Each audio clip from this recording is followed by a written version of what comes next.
अच्छा, अब जनाब मैं कल मोहसिन नकवी साहब को सुन रहा था, कल परसों जो वज़ीर दाखिला हैं, वो बात कर रहे थे कि जनाब कराची में जो वीज़ा से रिलेटेड जो लोग हैं, बिजनेसमैन कम्युनिटी है, उनके साथ बैठ कर उन्होंने एक प्रेसर किया, प्रेस कॉन्फ्रेंस।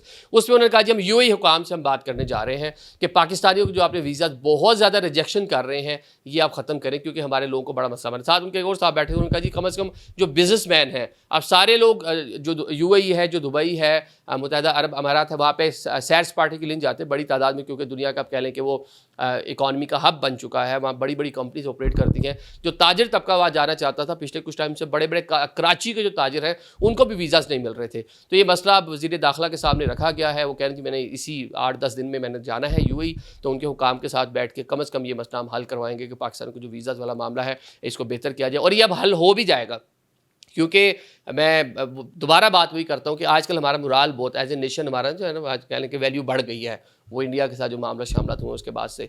तो होपफुली ये सारी की सारी चीज़ें अब बेहतरी की जानिब बढ़ेंगी।